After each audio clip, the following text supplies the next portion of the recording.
sebelum memulai, seperti biasa, tolong dibuka dulu videonya untuk saya capture sebagai bukti perkuliahan.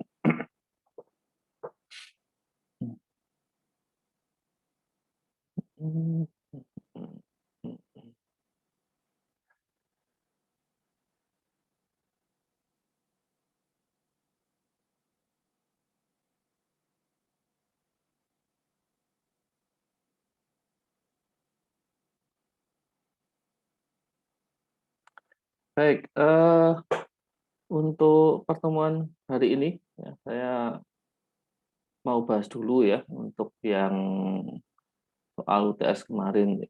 Harusnya sih tidak sulit ya soal eh, nomor 2 dan nomor 3 itu kan sebenarnya mudah sekali. Justru nomor 1 itu yang memerlukan pemikiran ya secara konsep yang lebih mendalam. Itu yang sebenarnya yang kalau saya menurut saya soal nomor 1 itu yang paling sulit ya karena Anda harus berpikir secara konsepnya apa ya pertimbangan-pertimbangannya yang diambil ya nanti sehingga sampai ke suatu sketsa itu yang paling sulit adalah nomor 1. Yang nomor 2 dan nomor 3 itu sebenarnya sangat mudah ya karena ini kalau Anda sudah pernah mengerjakan suatu soalnya, contoh soalnya sebenarnya akan sangat mudah. Baik, saya akan bahas yang perhitungan saja ya karena kalau yang nomor 1 itu sifatnya adalah soal yang sangat terbuka. Jadi siap orang bisa mengambil asumsi yang berdasarkan pemikirannya. Nah, itu adalah bentuk soal terbuka. Kita lihat soal yang nomor 2 dulu. Soal nomor 2 kemarin adalah berupa sambungan rivet, ya, sambungan rivet, beban eksentrik. Ya, kira-kira adalah seperti ini. Ada 4 buah rivet ya, 4 buah rivet. Kemudian jarak masing-masingnya adalah 30 mili. Kemudian di sini ada beban, bebannya segaris dengan rivet pertama, sumbu rivet pertama, yaitu sebesar 20 kilonewton. Ya. Tegangan geser izin yang diketahui untuk bahan rivetnya adalah 140 megapascal. Oke. Nah, kalau persoalan seperti ini, kita bisa seperti biasa kita hitung dulu beban geser langsungnya. Ya, beban geser langsung adalah beban luarnya, yaitu W dibagi dengan jumlah rivetnya adalah ada 4, ya, sehingga di sini adalah 20 kilonewton dibagi 4. Hasilnya adalah 5 kilonewton. Ini adalah beban geser langsungnya. Nah, kemudian kalau kita tinjau untuk yang beban geser akibat putarannya, ya, maka bentar, sambungan saya kok. Oke, kabel aja.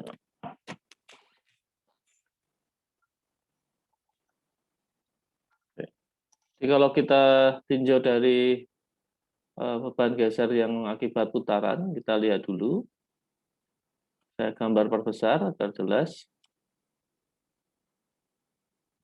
Ada 4 rivet ya. Ada 4 buah rivet. Nah, pada sistem sambungan ini, maka titik beratnya adalah ada, karena ini simetri, titik beratnya adalah di sini. Ya, di mana kalau kita ukur jaraknya adalah, kalau dari bawah berarti adalah jaraknya adalah 45 mm. Karena 30 mm ditambah 15 mm. Ya, ini adalah G-nya ada di sini. Ya, titik G-nya. Nah, kemudian masing-masing rivet ini akan menerima beban geser langsung. Arahnya adalah searah dengan arah beban luarnya. Ini adalah Fs-nya atau PS-nya. Ini PS. Kemudian, selain itu, dia juga menerima beban geser akibat akibat puntiran atau putaran, ya. Di mana di sini kalau dilihat dari beban luar itu menimbulkan putaran terhadap sistem itu searah jarum jam, maka di sini ini ada, saya gambarkan di sini mungkin dengan ada warna berbeda ya, ada ke sana arah ini adalah Fs1 atau F1. Kalau ini saya beri nomor tadi, belum saya beri nomor 1, 2, 3, 4 ya. Ini adalah F1. Kemudian di sini adalah F2. Kemudian di sini adalah F3 dan di sini adalah F4. Ya. Kemudian kalau kita lihat L1 ini adalah sama dengan jarak dari G ke rivet 1, yaitu sama dengan 45 mm. Dan ini akan sama dengan L4. L2 adalah sama dengan 15 mm. Ini adalah sama dengan L3. Ya. Kemudian kalau kita selesaikan persamaannya adalah bahwa P kali E adalah sama dengan F1 per L1 kali L1 kuadrat plus L2 kuadrat plus L3 kuadrat plus L4 kuadrat. Ya. P-nya adalah sama dengan 20 kN. Ya. E-nya adalah sama dengan jarak dari beban luar ke titik berat. Ya, jaraknya adalah ini. Ini adalah E-nya. E-nya berarti adalah sama dengan 45.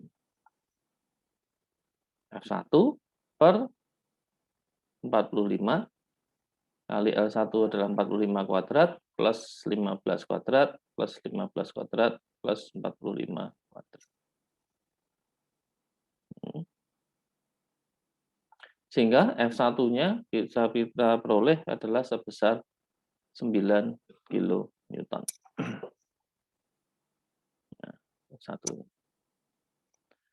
Nah, dari sini kita bisa mendapatkan bahwa nilai F2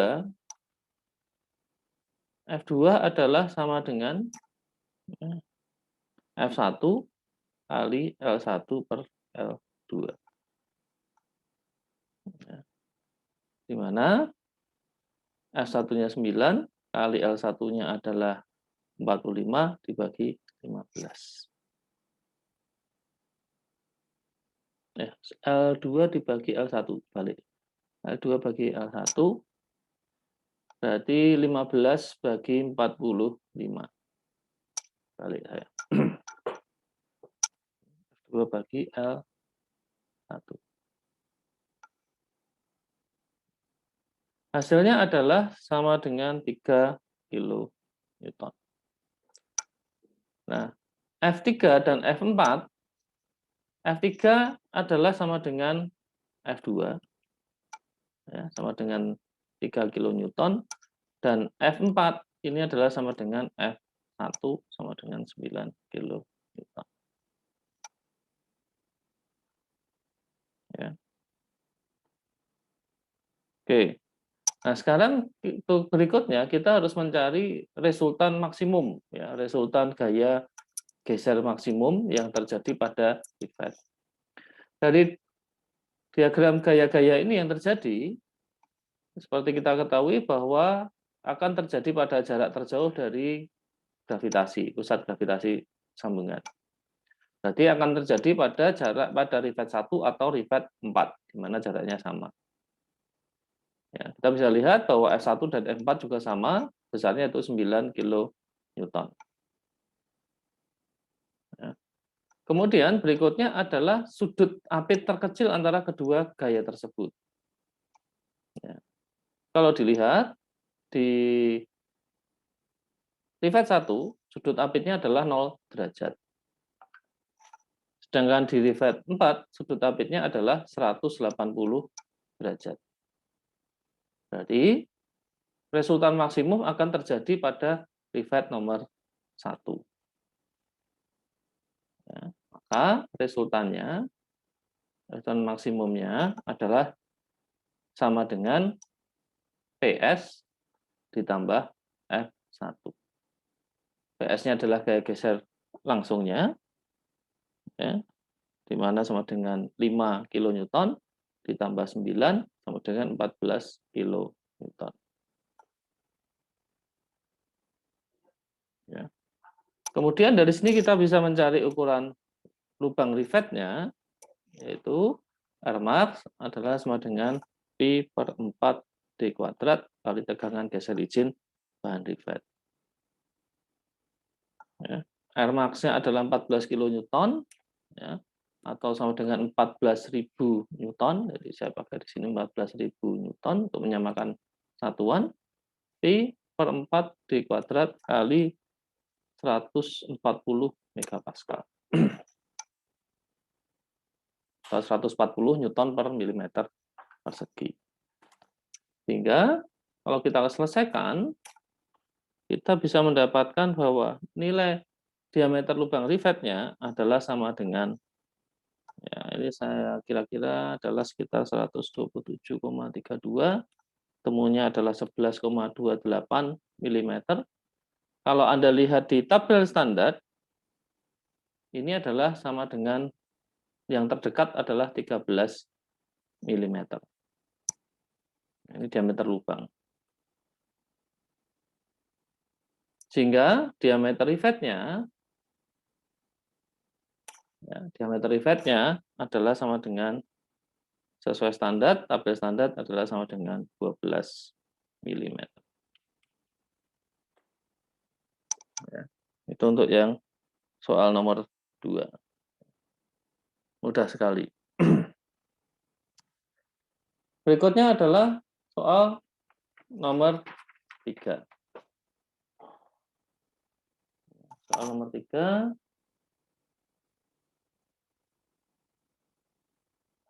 Ini adalah ada sebuah bracket terpasang pada kolom.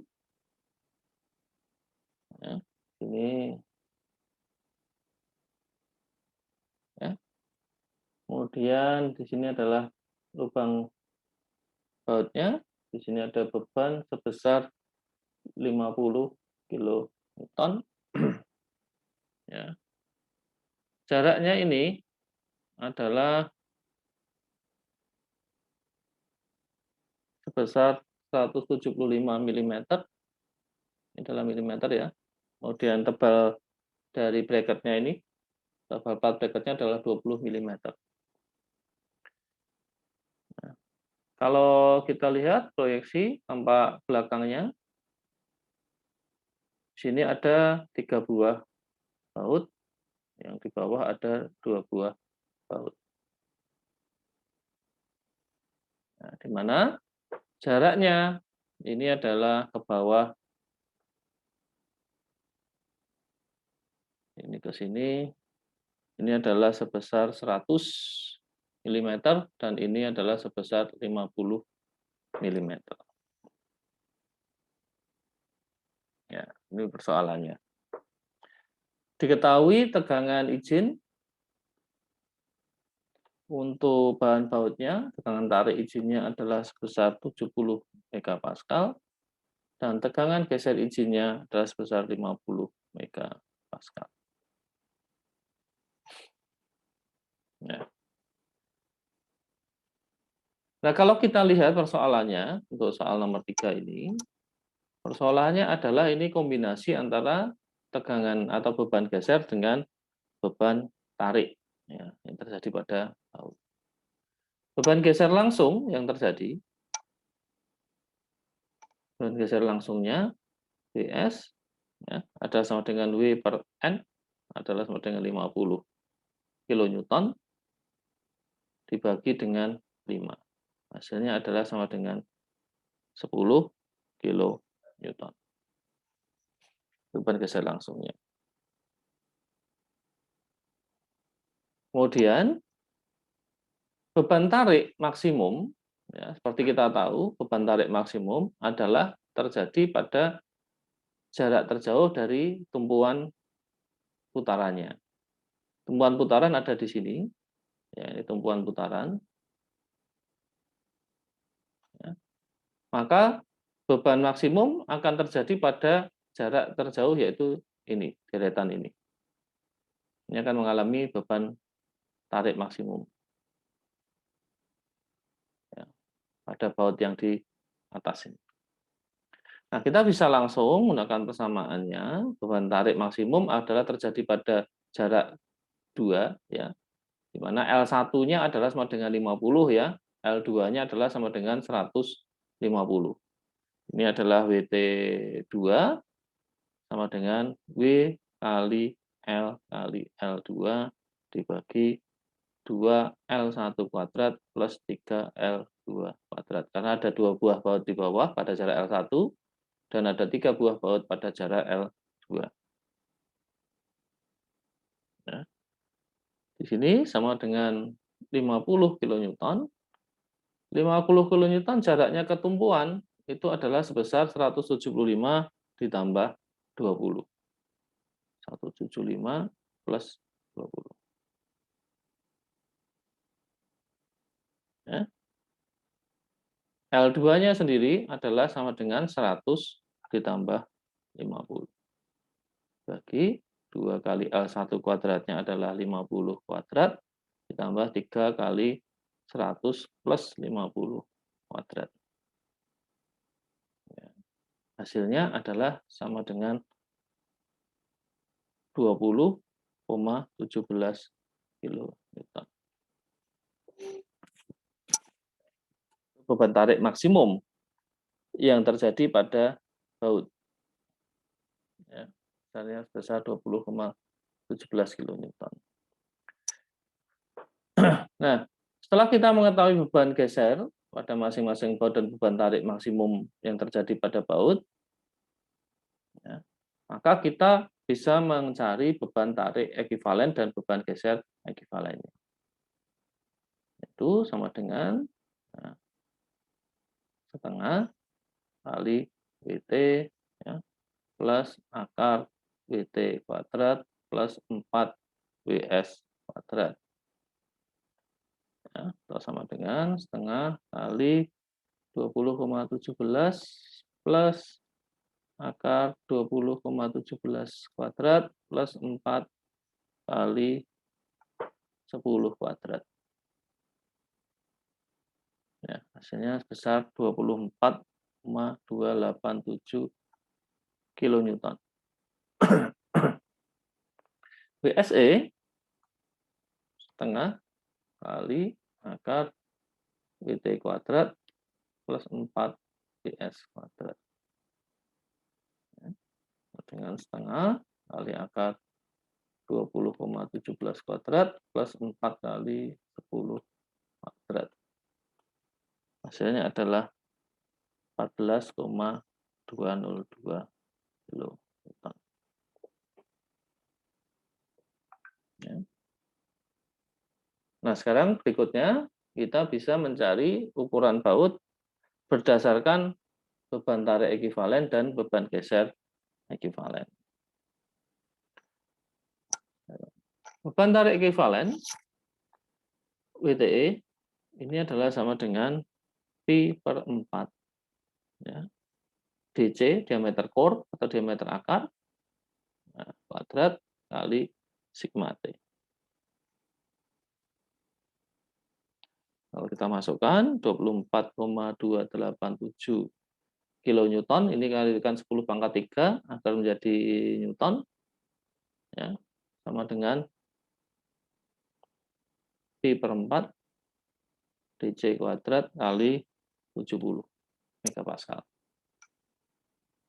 Nah, ini kalau diselesaikan, kita akan memperoleh nilai DC-nya sebesar 21,018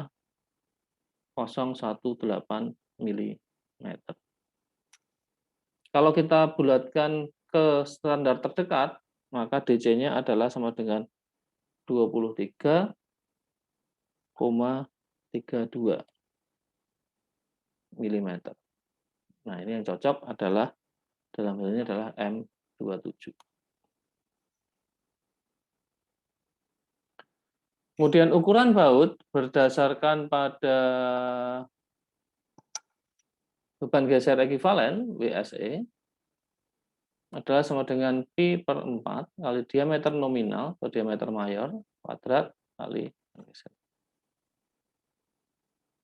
Ya, BSE-nya adalah sama dengan 14,202 kilonewton kali 10,3 ya, kali pi per 4 di kuadrat kali taunya adalah 50.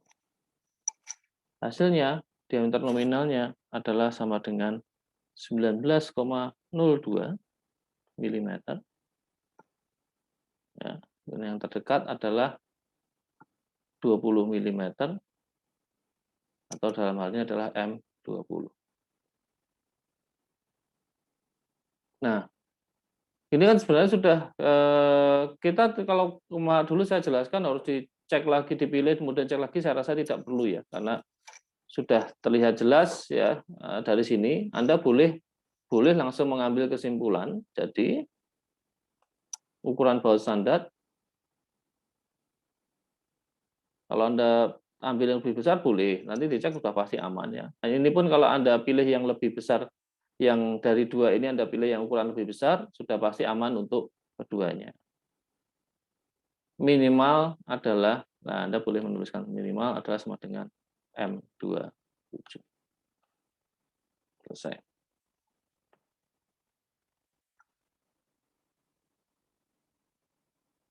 Ya. Nah, ini untuk soal perhitungannya. Ada pertanyaan untuk soal perhitungan ini? Yang nomor 2 dan nomor 3. Ini saya pilihkan yang mudah karena nomor satunya itu yang butuh waktu pemikiran yang cukup lama.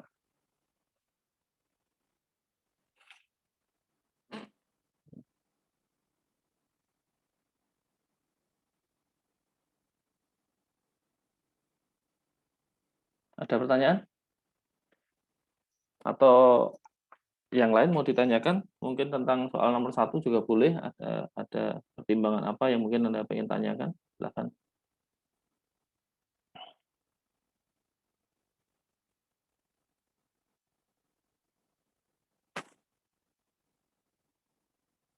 Tidak ada? Kalau tidak ada, saya mau lanjutkan saja kalau begitu ke materinya. Saya mau tambahkan power screw.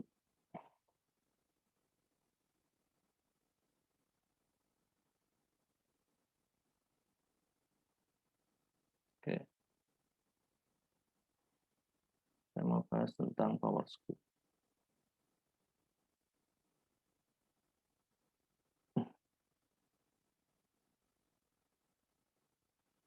Ya. Nah, power screw ya, yang dinamakan power screw atau disebut juga sebagai ulir daya. Ulir daya. Ya, power screw. Nah, ini biasanya power screw itu dipakai jadi sebuah ulir yang dipakai untuk meneruskan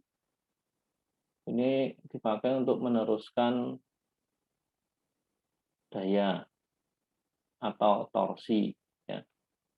Meneruskan daya atau meneruskan torsi. Contohnya yang paling sederhana apa? Contoh paling sederhana adalah dipakai pada screwjack.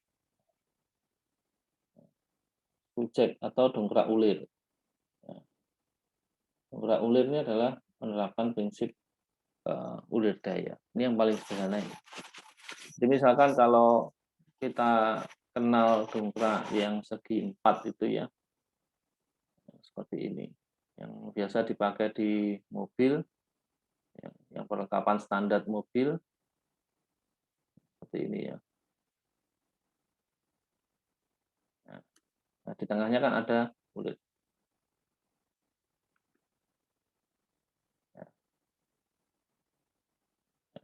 Nah, ini adalah contoh sebuah power screw. Kemudian yang ragum, nah, ragum atau vice, ya, atau tanggem, ya, itu juga ini misalkan saya, nah seperti ini ya,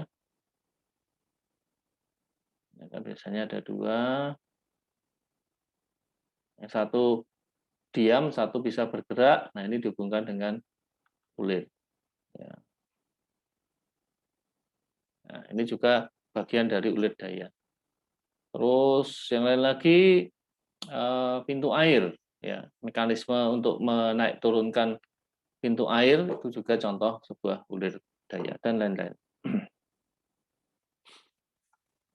Nah, untuk menjelaskan mengenai ulir daya, kita ambil sampel, itu adalah sebuah screw jack, tapi bentuknya yang vertikal. Ya, untuk penjelasannya kita melalui sebuah dongkrak ulir yang vertikal. Dalam contoh ini, kita misalkan ini adalah bebannya ada di sini, ini W-nya, bebannya harus diangkat atau diturunkan. Kemudian di sini ada kepalanya, ya. Kalau modelnya seperti ini, maka berarti beban ini akan berputar bersama kepala dari ulirnya ini. Nah, kalau biar tidak berputar bersama-sama, maka ditambahkan lagi sebuah trascollar. Ya, ada trascollar bearing di sini, ada bantalan luncur di sini, trascollar, bantalan kerah. Kemudian di atasnya ada ininya, ada tempatnya, ada mangkoknya, ya, di mana beban yang bertumpu pada mangkok ini. Di sini pada saat ini berputar, ya, ini terjadi slip, ya, ini ada slip di sini, ya, ada slip. Ya, sehingga beban tidak ikut berputar bersama ulir. Ya. Oke. Kalau kita misalkan memutar sebuah ulir satu putaran penuh, ya, memutar sebuah ulir satu putaran penuh, ya, maka bisa dibayangkan kalau kita bayangkan itu lilitannya kita buka, ya, ulir satu putaran penuh itu lilitannya kita buka, maka kita akan melihat semacam segitiga, ya, atau bidang miring seperti ini. Ini adalah contoh di mana kita memutar ulir satu putaran penuh. Ya. Di mana pada kita sudah bahas dulu di sambungan ulir pada saat kalau untuk ulir yang satu jalan, ya, ulir satu jalan, satu lilitan, satu putaran penuh akan menggerakkan ulir itu, menggerakkan sejauh pitch-nya. Ya. Dan bergerak sejauh pitch-nya. Lead-nya itu atau jarak majunya adalah sejauh pitch-nya. Nah, satu putaran penuh itu dinyatakan sebagai PD ini. Ya. Satu lingkaran, ya 360 derajat itu berarti kan satu keliling lingkaran adalah sama dengan PD. Ini adalah pitch dari jarak antar ulir, ini menyatakan jarak majunya. Ya. Kemudian ini ada sudut ulirnya, ada alfa.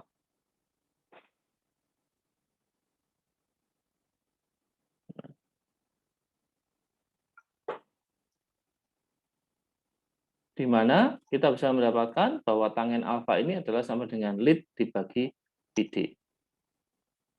Ya, besarnya sudut alfa ini adalah sama dengan lead. Lead ini adalah jarak maju, ya, dibagi PD. Jadi nanti kalau ulirnya untuk ulir satu lilitan,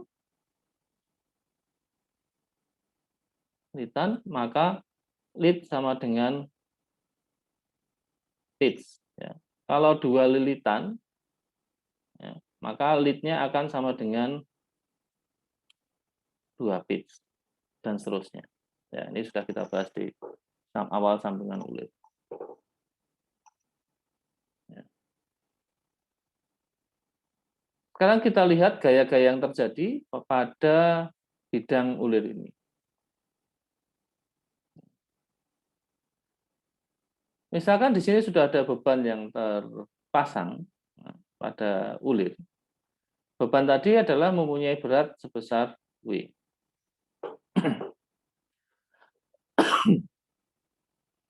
Ya. Kemudian beban ini kalau kita uraikan terhadap bidang vertikal dan horizontal, maka kita akan mendapatkan terhadap bidang vertikalnya adalah W cos alpha, terhadap horizontalnya adalah W sinus alpha. Ya. W cos alpha ini adalah menghasilkan reaksi normal sebesar Rn. Nah, W sin alpha ini adalah nanti menjadi tambahan beban ya, atau menjadi meringankan, tergantung kita menaikkan atau menurunkan ulir ini. Kalau ulirnya bergerak atau bebannya ini mau bergerak ke atas, ya, maka akan ada gaya gesek yang melawan arahnya ke bawah. Ditambah W sinus alpha. Gaya geseknya berapa? Gaya geseknya adalah sama dengan mu kali Rn. Mu-nya adalah koefisien gesek antara beban dengan ulir. Mu kali Rn. Atau sama dengan mu kali W cos alpha.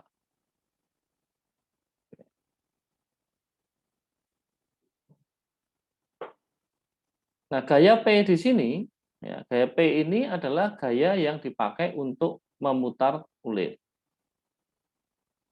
Ya, gaya yang pakai memutar ulir. Nah, ini kalau kita uraikan, hasilnya adalah P cosinus alpha dan P sinus alpha. Nah, nanti keseimbangan semua gaya-gaya ini yang kita cari untuk berapa gaya yang dibutuhkan untuk bisa mengangkat beban atau menurunkan beban. Ya. Ini kan ada uraian gaya macam-macam ya.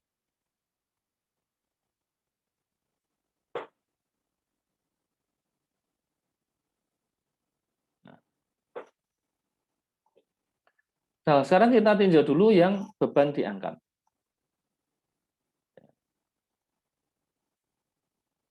Pada saat kita mengangkat beban, ada gaya gesek, ya, ada gaya gesek sebesar mu kali Rn yang bekerja ke bawah. Ini ke arah bawah. Jadi melawan, karena ini mau diangkat ya, nah, beban dinaikkan, maka gaya geseknya ke bawah. Kemudian kalau kita buat kesetimbangan gayanya sepanjang bidang miring, maka P cos alpha ini adalah gaya yang dipakai untuk menaikkan tadi, dari sini, P cos alpha ini. P cos alpha ini adalah dari uraian gaya yang dipakai untuk memutar ulir. Jadi P ini sebenarnya gaya yang dipakai untuk memutar ulir. Gaya tangensial yang memutar ulir. Ini P itu gaya, usaha atau yang dilakukan pada keliling ulir untuk mengangkat beban. Jadi kalau misalkan ini adalah ulirnya, nah P itu bekerjanya, misalkan kalau mau mengangkat ya, gampang ya, misalkan saja ini arah P-nya begini. Ini arahnya arah tangensial. Tangensial terhadap ulirnya. Ya. Alfa tadi disebut sudut helix ya, sudut helix. Oke. Timbangan gaya-gaya tadi, P cosinus alfa adalah sama dengan W sinus alfa ditambah F. F-nya adalah gaya gesek. Atau sama dengan W sin alfa ditambah mu kalikan Rn. Rn sendiri ada kombinasi dua hal, yaitu yang pertama adalah W cos alfa, dan satu lagi yang tadi belum saya sebutkan adalah P sinus alfa. Jadi uraian gaya yang memutar ulir ya, pada arah vertikal atau tegak lurus terhadap bidang miring ya. Yang saya maksud vertikal itu tegak lurus terhadap bidang miring. Maka reaksi normalnya adalah sebesar P sinus alfa plus W cosinus alfa.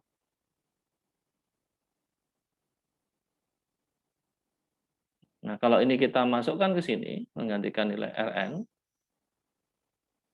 maka kita punya persamaan. P cos alfa sama dengan W sin alfa plus mu P sinus alfa plus W cosinus alfa. Nah, kalau kini kita sederhanakan, ya, kita akan samping ya, kita sederhanakan. Kita mendapatkan persamaan ini.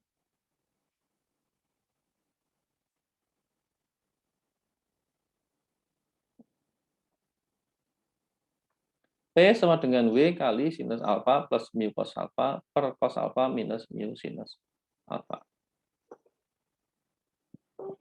Di mana P ini adalah gaya yang memutar ulir untuk menaikkan beban, W-nya adalah beban yang harus diangkat, alfanya adalah sudut helix, mu-nya koefisien gesek antara ulir dengan antara bolt dan nut ya, antara mur dengan bautnya. Cosinus alfa per cosinus alfa minus mu sinus alfa. Alfa sendiri diperoleh dari ini tadi lead per tangen alfa adalah lead dibagi BD. Tangen alfa adalah lead, ini leadnya ya, lead dibagi BD. Ya, tergantung mau satu jalan atau dua jalan ya. Satu jalan berarti pitch dibagi BD, dua jalan berarti dua pitch dibagi BD. Itu mendapatkan sudut helixnya.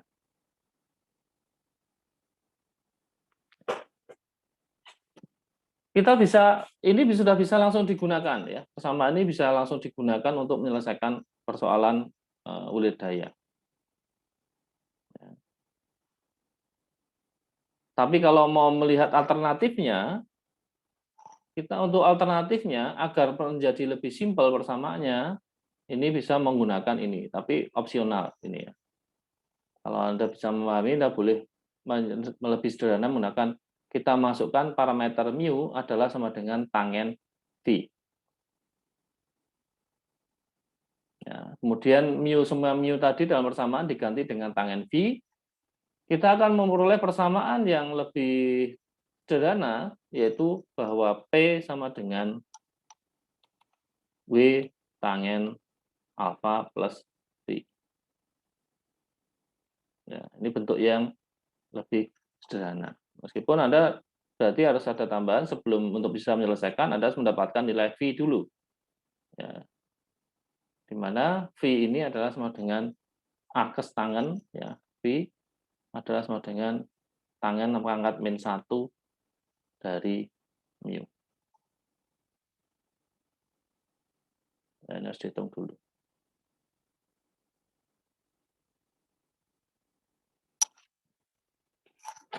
Oke.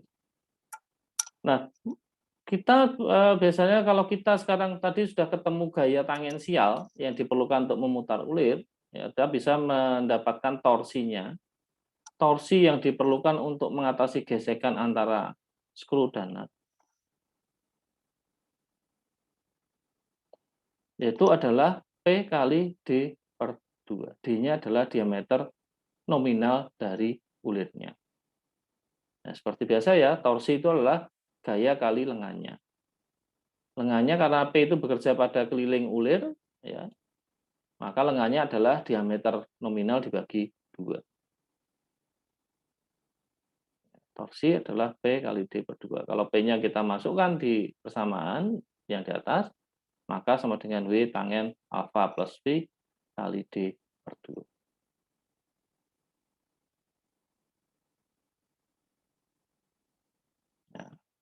ini baru untuk mengatasi ini ya. Nah, gesekan di sini. Ini ada gesekan antara ulir dan mur atau skru dan nutnya.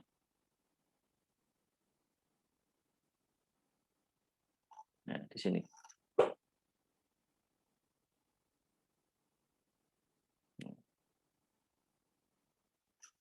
Nah, kalau kita menambahkan collar bearing, menambahkan mangkok ini, ada collar yang ditambahkan, ya, berarti akan timbul tambahan gesekan yang harus diatasi, yaitu gesekan antara head-nya dengan collarnya. Ini kan ada slip, berarti kan ada gesekan juga. Ya, berdasarkan gesekan. Ada tambahan gesekan yang harus diatasi.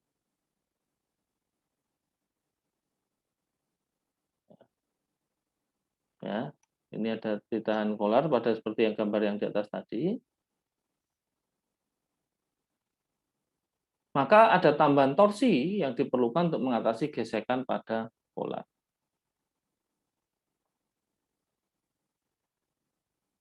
Persamaan yang dipakai yaitu adalah T2, ini adalah sama dengan ini torsi yang diperlukan untuk mengatasi gesekan pada collar, 2/3 kali μ1, μ1 itu adalah gesekan pada collar, kali beban yang harus diangkat, R1 pangkat 3 minus R2 pangkat 3 dibagi R1 kuadrat minus R2 kuadrat, ya, di mana R1 itu adalah diameter luar polarnya. R2 adalah diameter dalam dari polarnya. Jadi polar tadi kalau bidang yang bergesekan itu diasumsikan serupa cincin. Ya, bersama dengan head-nya itu ini berupa cincin. Ini adalah R1 dan ini adalah R2. Ini adalah polarnya di sini. Ya, dan geseknya.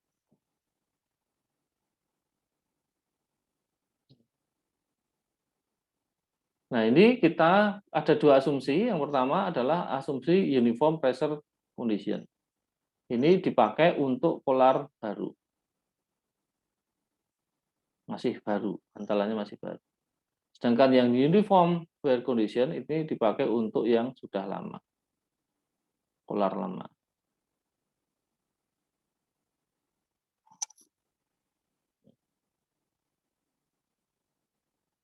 Samanya berbeda ya. Jadi ada dua pilihan persamaan ya.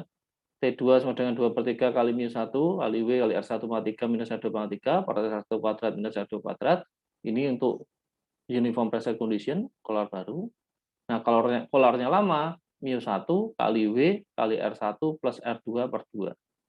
Sama dengan μ1 kali WR, di mana R-nya adalah jari-jari rata-rata, atau R1 plus R2 per 2. Jadi ini dua persamaan yang berbeda.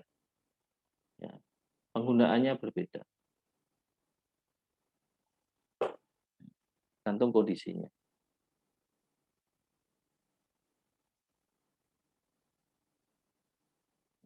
Sehingga torsi total yang diperlukan untuk mengatasi gesekan, yang satu gesekan pada skru dan nut, yang satu lagi gesekan pada polar, itu adalah T1 plus T2.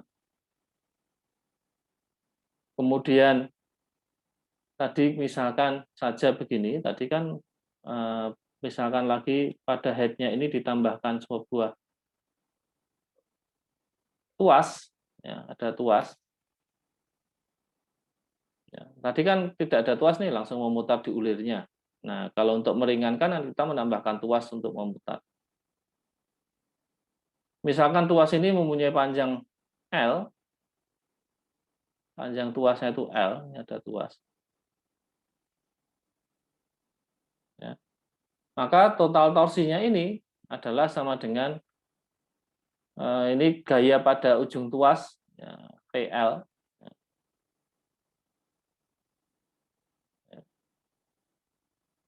Ini adalah PL, ini akan sama, tadi kan di sini ada torsi ya. Torsi di sini adalah, torsi total ini adalah P kali D per 2, ya, di mana torsinya adalah torsi total. Ya, ini jadi ada dua, kita asumsikan seperti ini. Jadi ini tadi kan yang gaya pada pinggir ulir, ya, P. D per 2, D ini adalah diameter nominal ulir.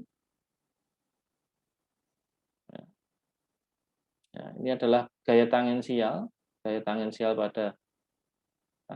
pada ulir. Sedangkan P1 ini adalah gaya pada ujung tuas. Ya. Dan L adalah panjang tuas. Nah,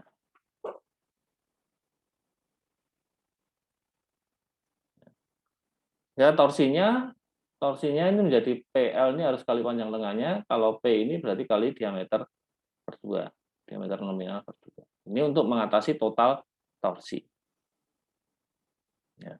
Kalau Anda tidak menggunakan polar bearing, berarti T2-nya hilang. Tapi menggunakan polar bearing berarti ada T2. Ya. T1 ini adalah untuk mengatasi gesekan pada antar ulir. Ya, T2 ini untuk mengatasi gesekan pada kolat. Ya, itu ya. Ya. Ini sebenarnya kalau Anda sudah memahami istilah-istilahnya, itu mudah sekali.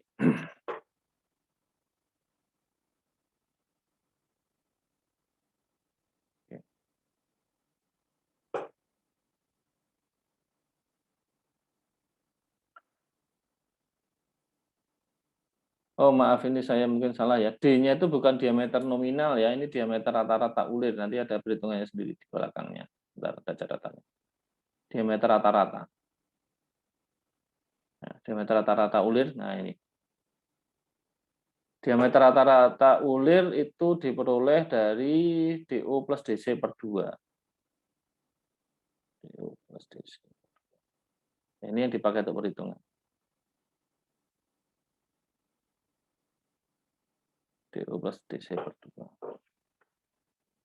Ya.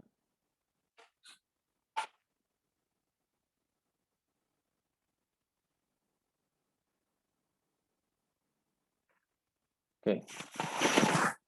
Selanjutnya adalah keuntungan mekanik ya pada ulir. Jadi karena yang disebut sebagai mechanical advantage atau keuntungan mekanik itu adalah perbandingan antara beban yang diangkat dibagi dengan besarnya gaya yang diterapkan untuk mengangkat. Maka besarnya keuntungan mekanik itu adalah W dibagi PL, atau ini bukan P1 ya, tapi PL ya. Karena P pada ujung tuas, pada ujung lengan.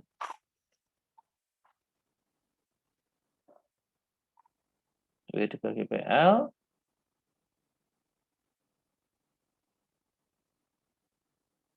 Ya. Ini adalah sama dengan W kali, ini dengan catatan P1, kalau tadi adalah kesetimbangan torsi yang diperlukan kan P kali D per 2 itu adalah sama dengan PL kali L. Dengan kata lain PL-nya adalah sama dengan P kali D per 2 dibagi dengan L, P kali D per 2L. Sehingga kalau ini dimasukkan dalam persamaan untuk menggantikan PL, W per PL sama dengan W kali 2L per P kali D.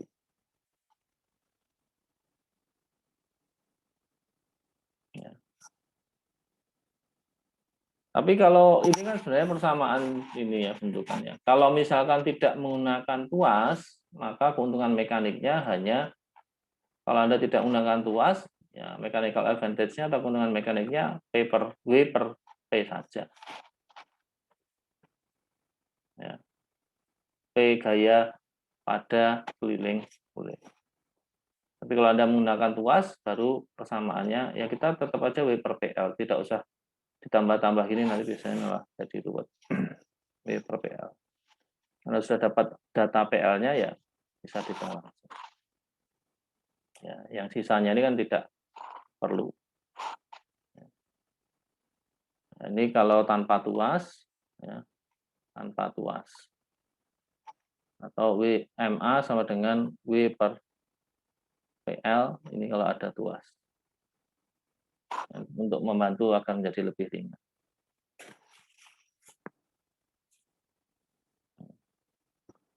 Oke. Berikutnya kalau untuk menurunkan beban, ya, kalau tadi menaikkan beban, yang berikutnya adalah menurunkan beban. Kalau menurunkan beban, arah gayanya pada keliling ulir dirubah. Kalau tadi ini ke kanan untuk menaikkan beban, ini arahnya menjadi ke kiri. Uraian gaya sejajar bidang miring kepada sejajar bidang miring adalah P cos alpha, tegak lurus bidang miring adalah P sinus alpha, W-nya tetap ya. Uraian gaya tegak lurus bidang miring adalah W cos alpha, sejajar bidang miringnya W sinus alpha.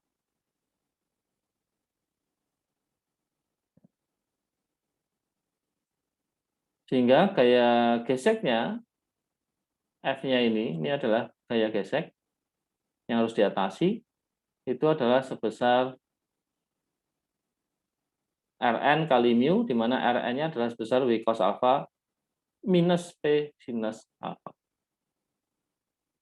Kalau tadi kan pada saat mengangkat kan W cos alpha plus P sinus alpha. Ya. Kali ini menjadi kebalikan. W cos alpha minus P sinus alpha. Ya. Nah, persamaannya ini uraian gayanya nanti bisa Anda baca sendiri. Persamaan yang dipakai adalah ini. Hati-hati, ini mirip ya dengan persamaan yang sama tadi. Mu cos alpha minus sinus alpha dibagi cos alpha plus mu sinus alpha. Kalau Anda bandingkan dengan persamaan untuk mengangkat beban, ya, mirip. Ya. Sinus alpha plus mu cos alpha dibagi cos alpha minus mu sinus alpha. Jangan sampai tertukar menggunakannya.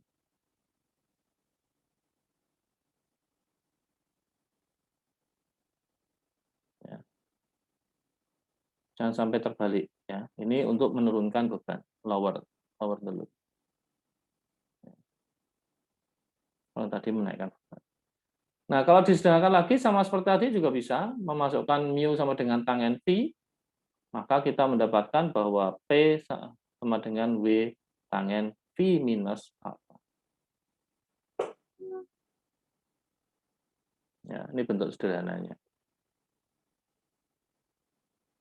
Torsi sama perhitungannya. P1 P kali D per 2 sama, tidak ada perubahan untuk torsinya. Ya.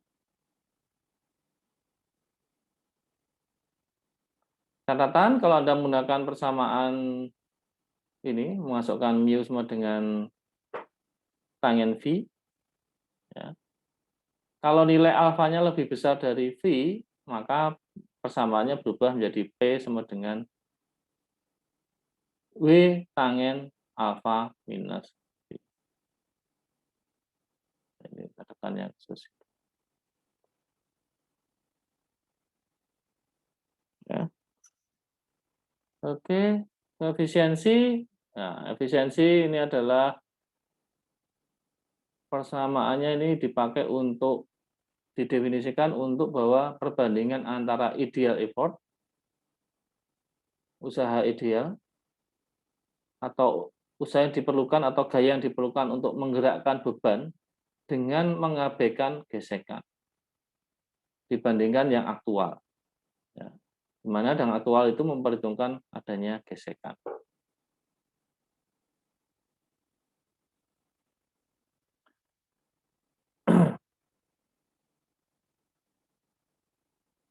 Ya. Nah, kalau kita lihat kepersamaannya dengan W tangen alfa plus V, di mana W bebannya akan diangkat, Tadi sudah ada semua, ini sudut gesek. Kalau tidak ada gesekan antara skru dan nut tanpa gesekan, maka mu-nya ini adalah sama dengan 0. Kalau mu-nya sama dengan 0, maka ini akan sama dengan 0. V-nya juga akan sama dengan 0. Sehingga P idealnya adalah sama dengan W tangen alfa. Ini kan P mangkat beban kan sama ini. Kalau kondisi ideal, V-nya adalah sama dengan 0, ya, maka persamaannya tinggal P sama dengan W tangen alfa. Sehingga efisiensinya itu adalah ideal effort P0 dibagi P actual effort, W tangen alfa dibagi W tangen alfa plus V. Sama dengan tangen alfa dibagi tangen alfa plus. Jika gesekan pada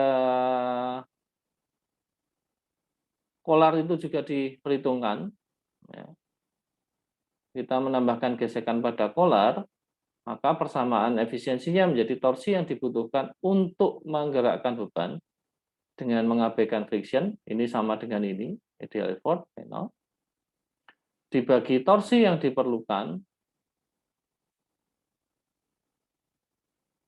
untuk menggerakkan beban, termasuk gesekan dengan memperhitungkan gesekan pada skru dan pada kolar. Jadi ini adalah karena ini torsi, maka P0 harus dikalikan dengan D/2, diameter rata-rata dari ulir dayanya. P0 D/2 dibagi P kali D/2 ditambah mu1WR. Ya. Hati-hati persamaan yang bawah ini, ya, persamaan bawah ini. Kalau Anda lihat, ini adalah untuk tipe polar lama.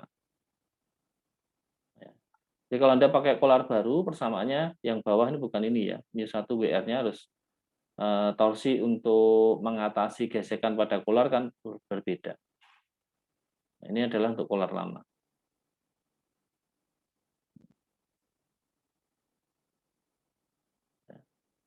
P0 D/2 per P kali D/2 pasti. Ini untuk mencari efisiensi. Oke, itu pembahasan contoh lain waktu. Nah, yang saya mau tambahkan itu adalah saya tambahkan satu halaman bahwa seringkali karena contohnya ini adalah ulir daya, terus bingung mau mengaplikasikan dalam bentuk yang berbeda. Nah, dalam bentuk yang berbeda, misalnya contoh paling sederhana adalah sebuah ragum atau vise. Saya punya sebuah ragum, ya, seperti ini.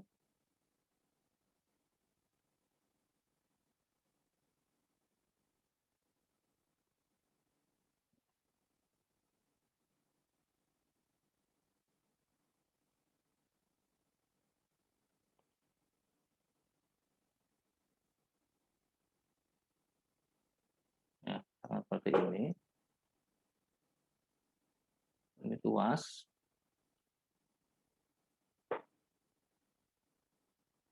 Nah,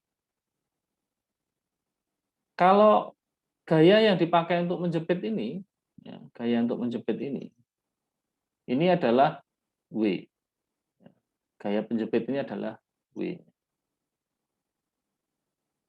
Ya. Nah, nanti kalau posisinya untuk mengencangkan, ya, mengencangkan berarti pada posisi dia dikencangkan, ini kan pada saat mengencang dia nggak akan bergeser sendiri nih.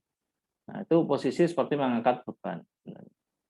Bedanya adalah kalau tadi bebannya naik turun, ini bebannya bergerak arah horizontal. Yang lainnya sama. Gesekan antar ulir di mana? Ya, gesekan antar ulir itu sebenarnya terjadi di sini. Ya, ini adalah terjadi gesekan antar ulir.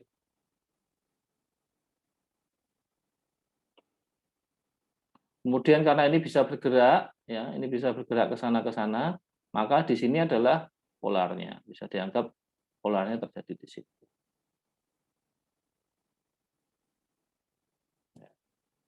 Ini satu hal. Kemudian kalau misalkan tadi, nah jangan bingung kalau misalkan Anda menggunakan hand wheel.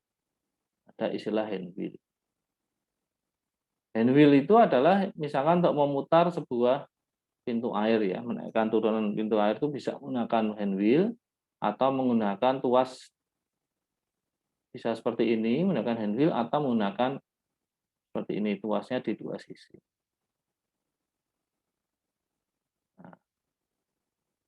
Nah, ini tergantung nanti kalau hand wheel berarti kan nanti ini adalah sama saja mewakili tuas ya, panjang tuas. Dengan jari-jarinya ini adalah panjang tuas. Nah, gayanya nanti bisa ada dua.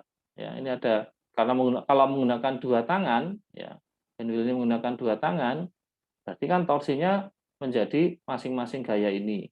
Ya, kali kali jaraknya ini, ya, jaraknya jari-jarinya ini, ya, itu torsinya berarti 2 kali F kali R.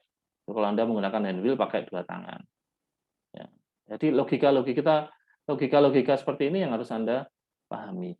Ya, bisa mentransformasikan atau menganalogikan, ya, meskipun bentuknya berbeda, tapi analogi gaya dan bebannya harus Anda pahami.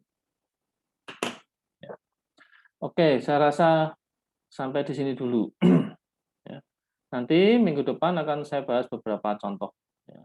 Kemudian dilanjutkan ulir daya yang bentuk ulirnya adalah trapesium. Ya, tadi belum saya sebutkan bahwa ini ulir ini adalah untuk ulir persegi. Ya. Persamaan ini dipakai untuk ulir yang persegi. Ya, nanti minggu depan saya lanjutkan contoh-contohnya dan juga untuk ulir daya yang bentuk ulirnya adalah trapesium. Ya. Baik, saya rasa cukup untuk pertemuan hari ini. Ya. Terima kasih atas kehadirannya. Kita sampai ketemu lagi minggu depan. Ya. Selamat siang. Selamat siang, Pak. Selamat siang, Pak. Terima kasih banyak. Ya.